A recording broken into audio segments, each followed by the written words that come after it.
This podcast is part of the Planet Broadcasting Network. Visit planetbroadcasting.com for more podcasts from our great mates. We're back for Caravan of Garbage. It's a new era of movies that we're doing from an era long ago. Not long ago for some. Some will be like, 1978 was like bloody yesterday. Well, guess what? You're old. Oh, whoa. Surprise! We got you. That's right. This isn't for you. You never done a TikTok dance? Get out of here. This is for TikTok dancers only. That's exactly it. So if you could leave it like that, it'd be great because we are going to be covering the 4 and potentially 5, we'll come back to that, Superman movies, the Chris Reeve movies. Because right now we are surrounded by DC properties. The Snyder Cut's coming out soon. Mm-hmm. We just had Wonder Woman. Yep. And Wonder Woman especially, Wonder Woman 84, as I understand it, the people putting it together were like, we're going to harken back to a more innocent time in superhero movies. And if you remember that, you're old. Guess what? You're old. That's right. Cop that, Patty Jenkins. Yeah, exactly. Yeah, I think it. I mean, it's not a great movie, but it certainly captured some of that magic. Well, here's the thing: I hadn't seen it in years. Superman the movie, 1978. Oh, sorry, I meant the Wonder Woman. Oh, okay, right. Yeah. It's not. But yeah, sorry, go on. Well, Superman the movie, we've done a previous series of videos on the Sam Raimi Spider-Man movies starring Tobey Maguire, and I've said of those that even though I don't love them, I think they are a perfect distillation of comic books in like celluloid form. It's like if you just got everything about the comic books in all their silliness and you put it on screen.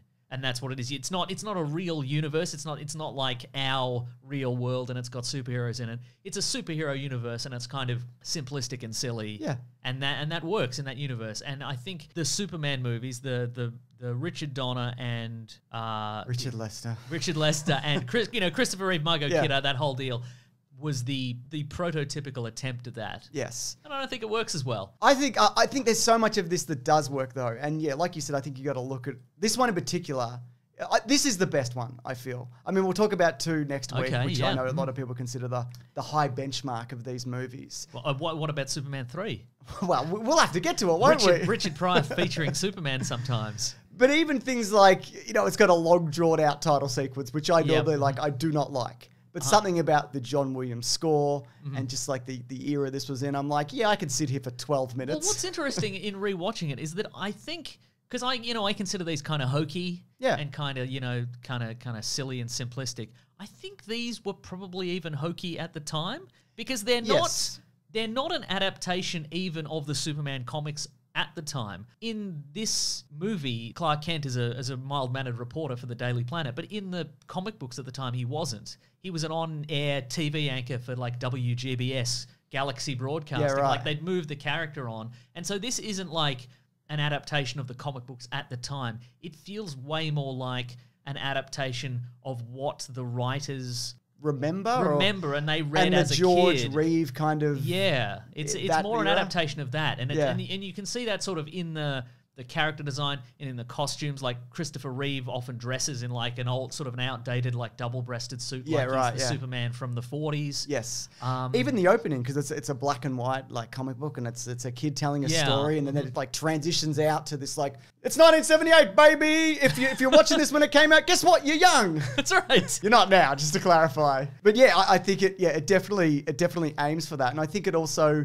It nails a lot of it. I think it nails it on that level, given that, again, the writers of this were not comic book writers. Like, and even at the time, I think, even when we were approaching this era of like, it's got to be a blockbuster, but it's also got to be... Film still had a certain amount of prestige. And the reason I guess they didn't get comic book writers for this is because even though they were adapting a comic book, they were like, that's kind of a low art form. We're not... None Absolutely, of the... I looked at... Because the thing that I was always let down on watching these movies is that I always watched them and thought, I don't think anybody who ever wrote a comic book was ever within 100 miles of these movies.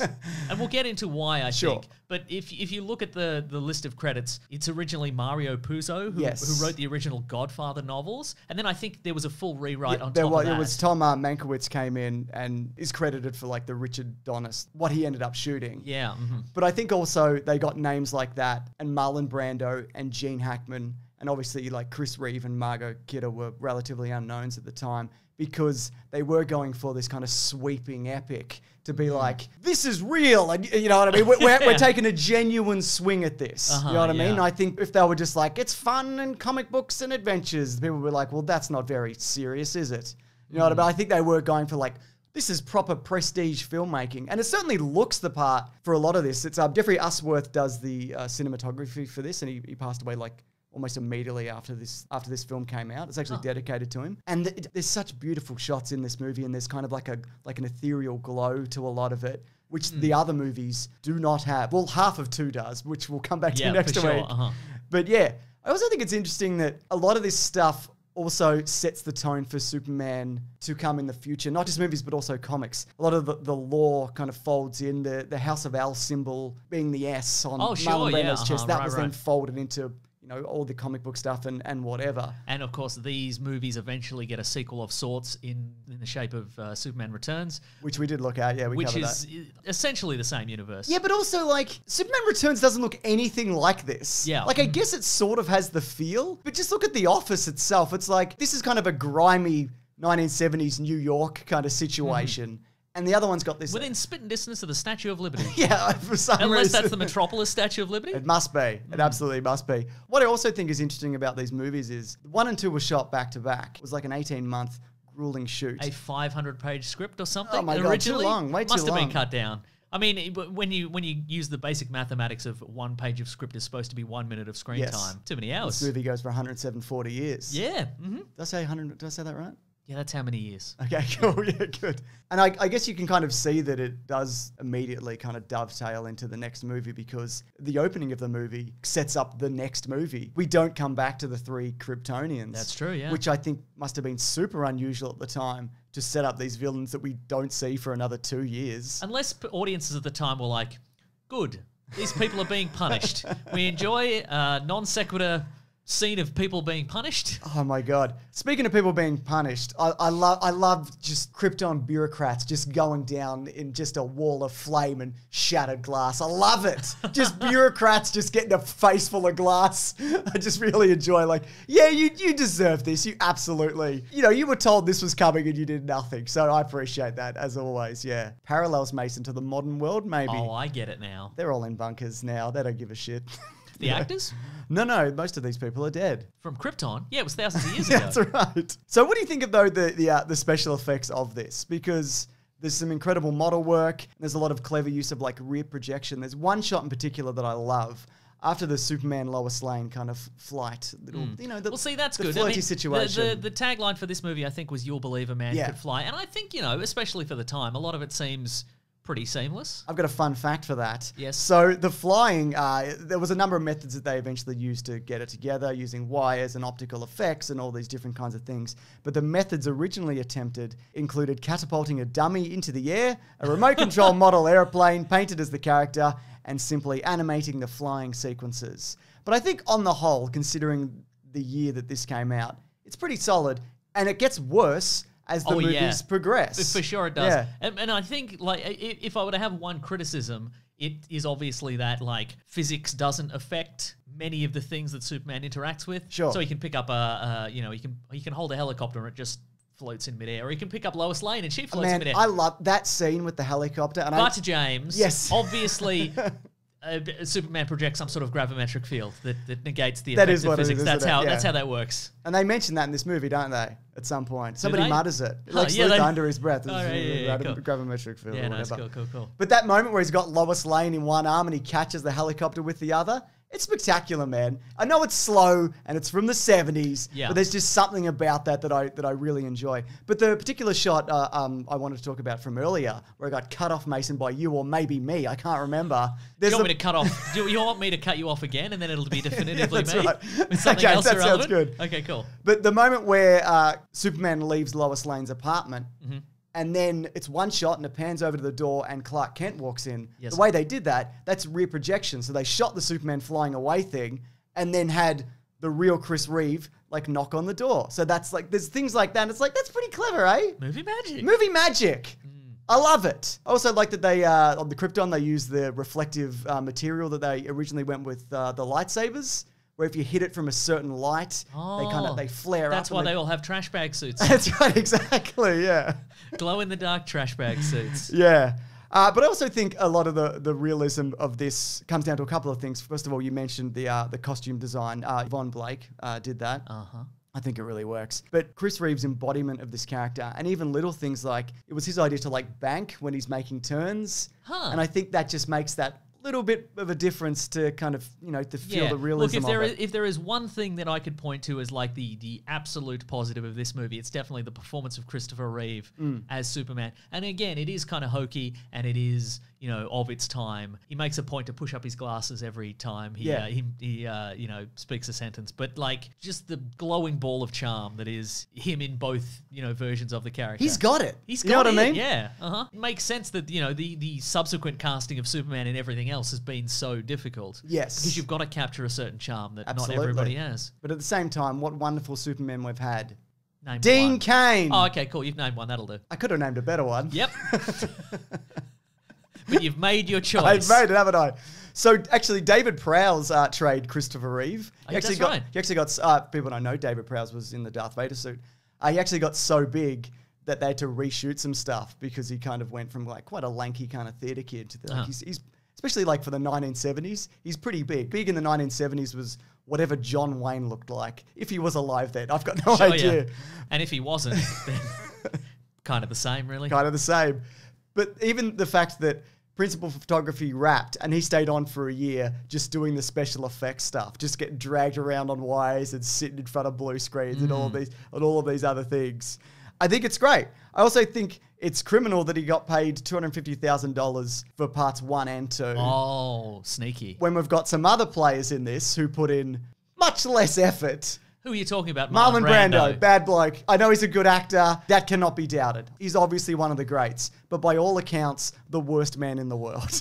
That's a shame. His performance is very good in this, I thought. Well, the funny thing is, given that he was only there for 12 days or something like that? He was there for 12 days, and he made $14 million for 10 minutes of screen time. Oh, because he had a percentage of the gross, exactly, right? Yeah. So I noticed this going into this because I'd read this fact prior. But there's moments in this where he's just reading his lines, where he's like doing his monologue to the baby, and he's like, I love this baby, and we're sending this baby to Earth. There's a post-it note stuck to the baby? Yeah, exactly, yeah. Okay. Or it's next to the baby or whatever it is, because you see his eye line. He's not actually looking at the baby. He's just reading it. These days, they just fix that in post. They fix it in post, exactly. They just move his eyes, or they digitally erase the post-it note. Or they just twist his whole head backwards. You don't even need to see it. It's fine. Right. Or they just, get a digital copy of his face and have somebody else read it. Yeah, exactly. So the other thing is, he was an incredibly lazy actor at this point, right? Oh, is this just going to be shots at Marlon Brando? I'm going to wrap this up in a minute, but in some scenes he told director Richard Donner that the only way to keep his performance fresh and not over-rehearsed was just to record the first time that he read the lines. So just like, I'll do this once because this is obviously going to be the best one. This is part of my process. It's very important. I only do it once because that's the most natural way. Exactly. And I just want to also mention... Ben's going to put in a clip of this interview where Christopher Reeve just publicly trashes him. Yeah.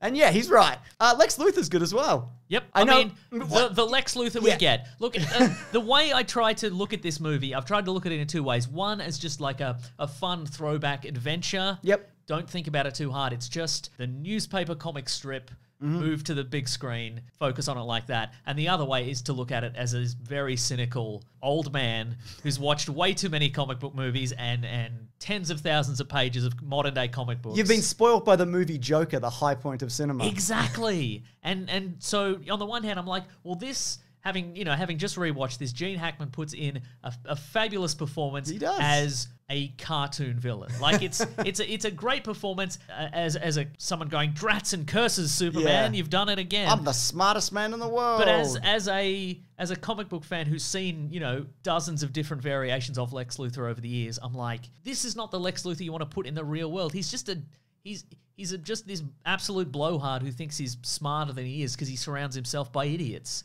Like he's on the like. I do like the little hijinks. To be fair, there's probably too many hijinks. Yeah, like too many times where they try to go to reprogram the nuclear bomb. Like you could do that in one scene. You don't need to do a second scene to make that happen. Because like he's meant to be, he considers himself the smartest man in the world, and like he's got enough money to overpay for a bunch of properties because it's his scheme is this real estate scheme, but also he lives in like an underwater hotel. Yeah. Like just an abandoned hotel, like a mole man? What are you doing? What are you doing, Lex Luthor? Yeah, nobody seems to know who he is. Yeah. Yeah, it's quite odd. But that being said, I think he's really great. Like, genuinely. You know, and again, it adds that gravitas because, you know, you see the name. The second billing of this movie is also, it's him. It's Brando, then him, then Christopher Reeve. You know, that I think works. Also, Margot Kidder is great as Lois Lane. There were a number of other names considered at the time, one of them being Carrie Fisher, which I think, man, that would have been very interesting also. She would have been 19 or 20 at the time? Yeah. Okay. But she's like fun and fierce, and she's like smoking cigarettes furiously. And a bad speller. And she's got like, she's got the perfect amount of big city cynicism to clash against Clark Kent's small town innocence. Which again, we still kind of see, you know, to this day. But I think the interplay between her and Chris Reeve, or her and Superman, or however you want to frame it, you know what I mean? Yep. It's people playing other people. What? Yeah.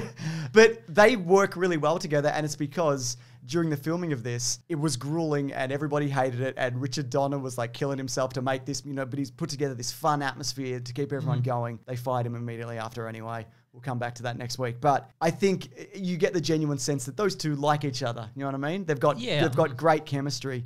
The only bit I would say I don't love from that character is the "Can you read my mind" in a monologue going on. It's a poem. Yeah, and it was originally going to be a song. Like she was going to sing. That's why all the lines rhyme. Yeah. There you go. So there you go. But whatever. I loved one of the things that I enjoyed, but maybe not for the reasons intended, was the first scene where Superman appears in Metropolis and he does a night of good deeds. Yes. You know, saving the day all over the place and stopping crimes and getting cats out of trees. I love it. Mainly for the consequences that I don't think anybody thought about. Like Superman, you know, drops down in the middle of the street next to a police officer with a cat burglar, and he's like, "This guy was robbing all these houses. You should arrest him." If I were that burglar, I'd just be like, "Who's this guy? I don't know what." Like, he can fly. What else can he do? He put these diamonds in my bag.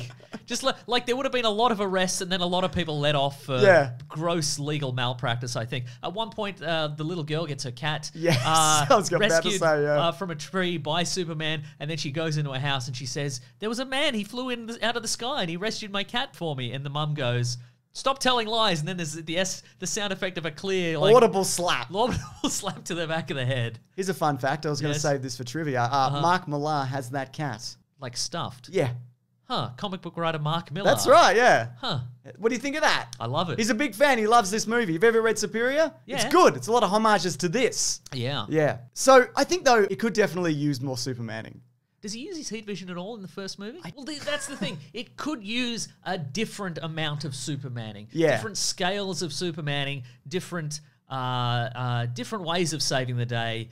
Like time travel. Well, see, that's the thing. Like, I feel like in not using anybody who ever was within 100 miles of a comic book, what seems to have come through with the writing of this is, it's comic books. You can just say anything happens. You can just say you can do a thing. Just say you can look at a Great Wall of China and it comes back. See, here's the thing though. I think this movie does less of it. It's like the beginning of the Superman silliness. You know what I mean? Like there's a moment where he jumps out of the building and the suit just kind of appears on him. Sure, yeah. But of course they kind of make the effort earlier in the movie where he goes through like a revolving door. Yes, so he changes really quickly. I think that stuff really ramps up later where it's just literally anything. Yeah. There's like the Kryptonians are like levitating people and whatever, and the Great Wall of China. This, you know, we've mentioned this before, but you know, one of the reasons people don't like Superman as a superhero is because they're like, nothing can hurt him, he can do anything. Yeah. Who cares? And that was the problem that was facing comic book Superman writers at the time. And so in between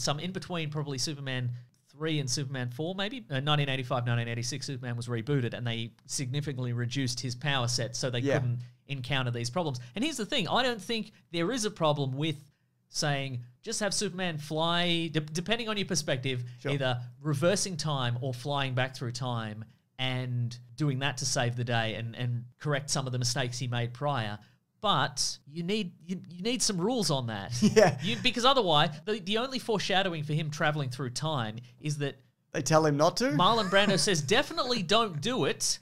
And then Superman also recalls that he wasn't daring enough to save his father, or to save Pa Kent. He couldn't do it. Yeah. And then he's like, well, I guess I will meddle with history. And then there's no consequences. No. And look, you know, far be it from me to rewrite a movie from decades ago now. But I mean, couldn't you just say that he had a device in his ship that enabled him to travel interstellar distances as a baby, and he could use it once? Yeah, right. Okay, and that you know, and then he chooses to use it to save Lois Lane, and then he can't use it again or something like that. But what's to prevent Superman then going back in time all the time? Or maybe he does. Or the evil Kryptonians doing it. Right? Anybody who has that power set. Yeah. It also opens up the interesting question of, are there two Supermen in this universe? Because if he goes back in time to stop Lois Lane being killed... There's a pre-existing Superman there. And that Superman isn't going to go back in time because Lois Lane isn't killed. So I guess one kills the other. Maybe, yeah. Superman 3 style. God, just chokes him out. That's what I'm saying. There's a lot of time travel based ramifications. I think one is Superman has to kill himself constantly over and over again. And also, every time he doesn't save a cat out of a tree, he's gone back in time because he can't leave that cat to fall out of a tree and hurt its leg or whatever. Yeah, absolutely. So it's just him doing that eternally, right? Yeah. And good on him, I say. And good on him. Yeah. If you do want more and varied Supermaning in this, there is an extended cut. I remember it airing in Australia in like the 90s. And every now and then it pops up in some versions where he runs like a gauntlet into Lex Luthor's underground weird lair. Like he's just shooting him with bullets and freezing him and all these other things are happening. And I'm like, why isn't that in? And yet you've got like a dam collapsing for 19 minutes, which looks incredible. Don't get me wrong. It's some amazing model work. Some amazing model work. Some amazing model work. But it's not the moments like that I think make this movie. And I mentioned this when we talked about our Man of Steel review for Caravan of Garbage. Check it out. Links below. The link, maybe, I don't know. But that Jonathan Kent moment where they just have that quiet conversation where he's like, look, I can literally do anything. Why don't you let me do these things? Why isn't it okay for me to show people who I really am? And he's like, because it's a waste of your abilities. Why would you? You can do all these. You could travel through time if you want to, but don't maybe? Unless I die, then maybe do it. Maybe a heart attack's inevitable. I don't know. No, in the 70s it is. Yeah, I know. But he could go back to like 1940 and be like, hey, you're my dad and eat healthier. Do some cardio every once in a while. Yeah, you're right. Actually, that's a really good point. We invented this thing called jogging in the 70s. Yeah. Do some of that. But did you know this movie actually has its own mustache gate? Really? A la Justice League 2017. I did not know that. Here we go. So, Gene Hackman, and he's this was also a very jovial situation. This wasn't Gene Hackman like just really stamping his feet saying, man, I'm not doing this. Like he tells this story in a fun, jovial way that an actor might recount in an interview. Said. You know what I mean? Then bear in mind, he is an actor. So maybe he's still furious about it. That's true. So he didn't really want to shave his mustache off that he had at the time. And Richard Donner said, look, if you do it, I will also shave my mustache off. So we'll do it together. We'll be mustache brothers in solitude. Because famously, he didn't want to shave his head for this, and he wears a bald cap in one scene. Like, he does wear a series of wigs, but he's like, no. Gene Hackman doesn't shave his hair for anybody. Maybe you should, Gene Hackman, is all I'm saying. Is all I'm saying. So what he did, he went back into makeup and he shaved off the mustache and he came back out and he's like, look, I did it. Now it's time for you to shave your mustache off. And he goes, oh, okay. And he peels off a fake mustache. He tricked Gene Hackman. What? He got him. What? Yeah. How long had he been wearing that fake mustache? That's a great question. Years? His entire life? What an elaborate prank. Isn't that amazing? Wow. Yeah. Wait, did he shave it off a long time? Did he shave it off pre-production and get a fake mustache put on? I don't know what he's up to. The hair and makeup team? He's still alive. So we should ask him. If somebody could ask him if they run into him, he's working on the next Lethal Weapon. So yeah, he's like 95 years old. I got some super trivia, super stuff Superman trivia. I'm ready for this? Yeah. So here's some other names that we got for Superman. Yep. Now this list it's a million names long, so I'm just going to take some It's a million ones. names long, and if I recall... It's literally anybody from the time. Yeah. It really is. So we got James Caan, Robert Redford, Clint Eastwood. Well, I mean, they were names, weren't they? And they're tall and lanky. They could bulk up like Christopher Reeve did. Exactly. Muhammad Ali, Nick Nolte, Elton John, Albert Pacino. Did you say Elton John? Yes, and moved on like it was nothing. Incredible. Paul Newman was offered Superman, Lex Luthor, or Jor-El for $4 million. Just pick a role. Wow. And he went, nah. And eventually they cast an unknown, or a relatively unknown at the time. Did you say also Dustin Hoffman on that list? I think. Dustin Hoffman was on the list. That's the one that I remember being like, huh. Yeah. He'd work well for the Clark Kent role, I guess. I guess it would. Yeah. He could bulk up.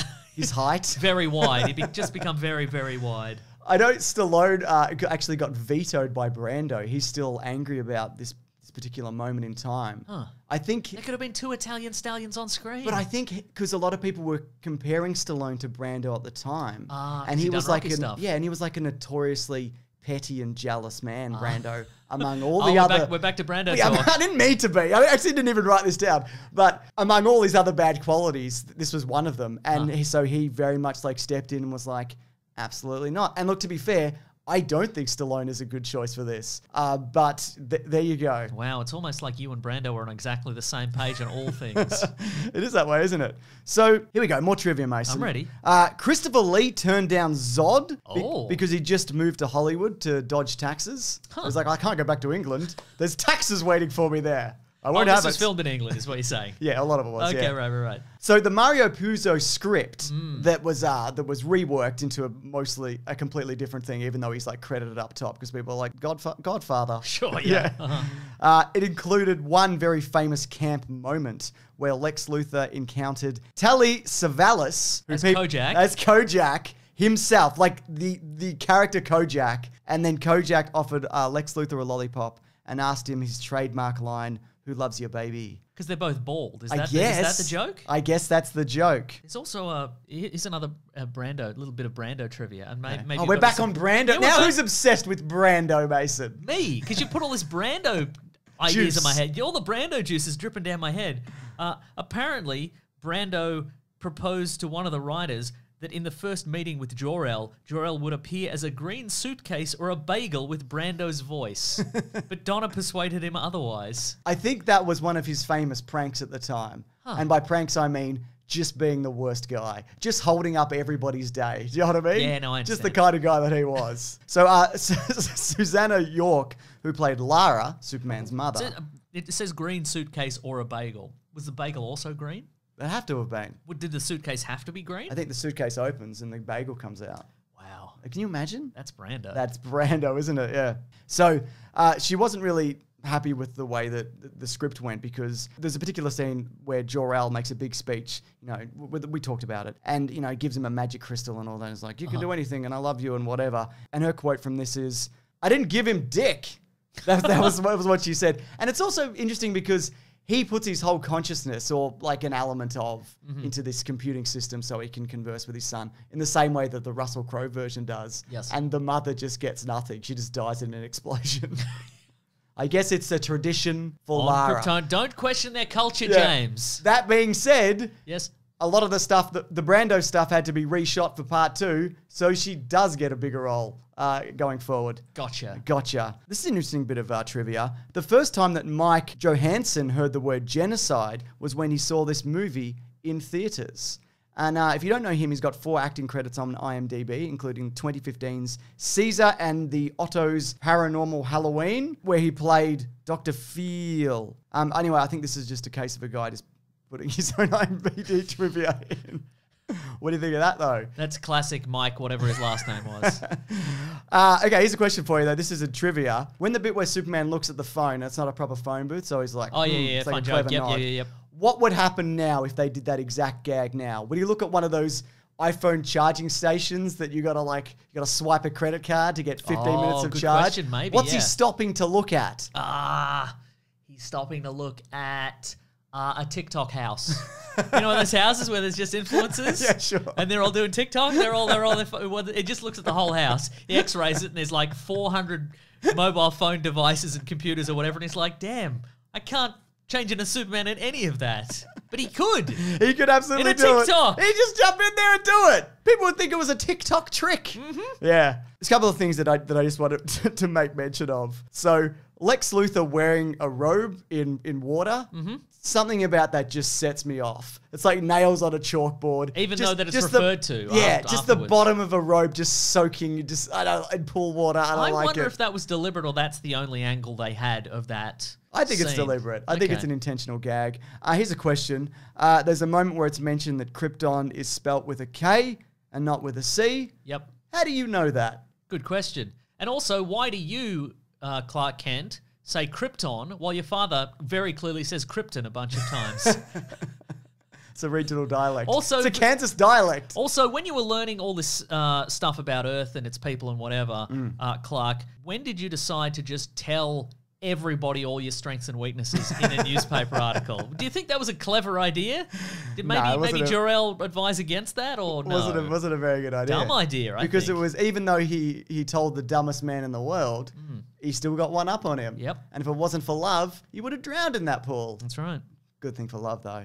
Actually, I got one bit of fun trivia, Mason. I'm ready. So at one point, it was planned that the film would end with a giant hologram of Superman flying out into theaters. How? Are they just going to be like, now put on your 3D glasses? Wow. Yeah. Now, they would have hired a bunch of out-of-work actors to just run up the aisle in a Superman suit. That being said, yes, there is something, and I dare to use the word, but I mean it, there is something magical about Chris Reeve drifting past the camera, like looking at the audience, giving a wink and just floating on by. I love that part of the Incredible. Superman. Yeah, no, it's good. Yeah, yeah. I love it. Anyways, we'll be back next week to talk about Superman 2, and it's a nightmare. It was a nightmare to make. Huh. Yeah, we'll get into it. But how was it to watch? We'll get into it. All right, let's do that. yeah. Thanks for watching this, though. This is Caravan of Garbage. We do this every week. If you want these videos early, which of course you maybe do, you can go to bigsandwich.co, sign up. We do bonus podcasts. We do movie commentaries. What else do we do, Mason? More bonus podcasts. That's right. We do a comic book club. We do check it out if you want to check it out. I'm at Mr. Sunday Movies on Twitter. I'm at Wikipedia Brown on Twitter. Does this movie hold up for you? You, Mace, I'm asking you. No. Oh, now I'm asking the audience. Well, I don't know because they're not here. Okay. Well, they'll have to tell you, won't they? In the comments, maybe. In the comments, maybe, yeah. Anyway, thanks for watching. We'll see you next week. Grab that gem, you guys. We'll see you real soon. Goodbye. This podcast is part of the Planet Broadcasting Network. Visit planetbroadcasting.com for more podcasts from our great mates. I mean, if you want. It's up to you.